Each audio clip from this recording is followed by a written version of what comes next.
Hi, how you doing? I'm Scott, and I'm with Scott's Drone Reviews. What we're doing here today is a case review, which this case is made by a company called Hull, H-U-L. This case in particular was for the Phantom 3 Standard. I can tell you that if you're not looking to spend a lot of money on cases, I know there's cases out there that are $200, $250, $300 that are waterproof and all that kind of stuff, but I don't plan on taking my case to Niagara Falls, so that won't be a problem. This case is a locking case. You look here, comes with its own keys. You lock these down. Key goes in, locks the case, nobody can get into it.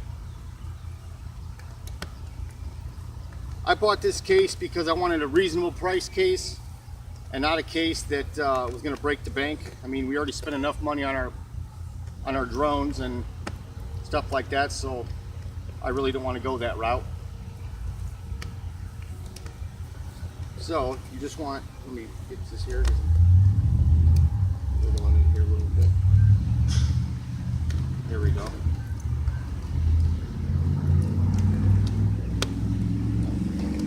Give me a little bit of an issue here.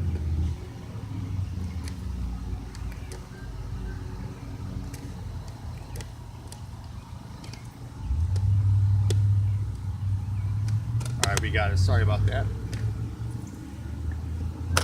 Alright, so we're going to show you how everything fits in the case. Like I said, this one is for the Standard 3. And by the way, I'm not endorsed by this company at all. I purchased this case simply for the fact that I wanted a good case for my drone. I'll give you a shot on how everything goes in.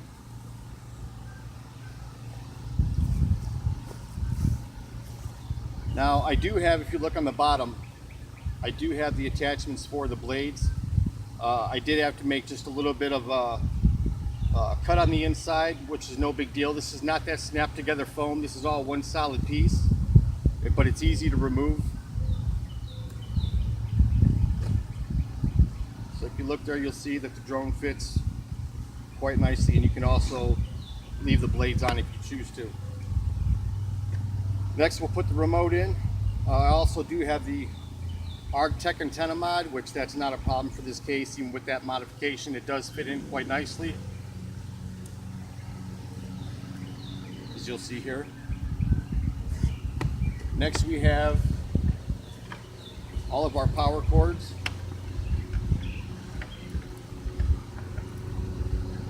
You just wrap them up. Pretty much pick a space. You do have spare areas for extra batteries when you are so inclined to get some. So I usually just put my cord right here. This is your power brick. What I usually do with this one is I just put it toward the back here. Right behind here, just move your blades out of the way. Your power brick goes right in there. Next thing we have is all of these panels here.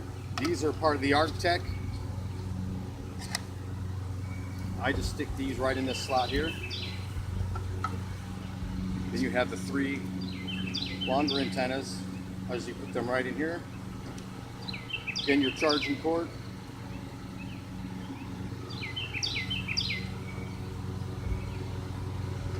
These, of course, are your DJI spare props. They can go right in here with the longer antennas. And last but not least, if you look on the controller, one thing I didn't like on the Phantom 3 Standard was the crazy clip antenna they had for your phone. To me, it didn't work out very well. It got in the way of the antennas. So what I did was I used some parts from a GoPro mount, put it right in the center here. Then this part here screws right on here.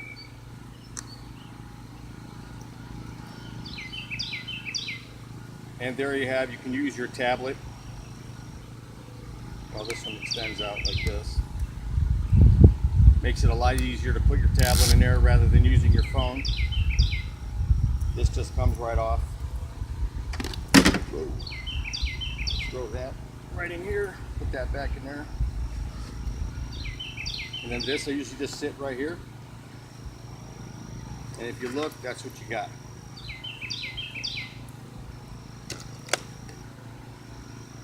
This case is pretty sturdy case.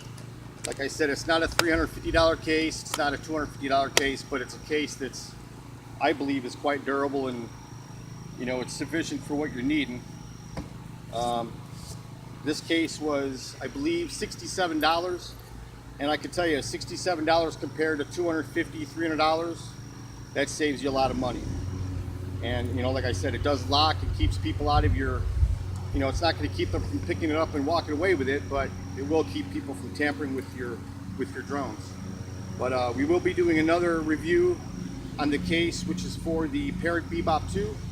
And if you like this video, don't forget to subscribe and ring that bell, and we'll be back with another review. Thank you.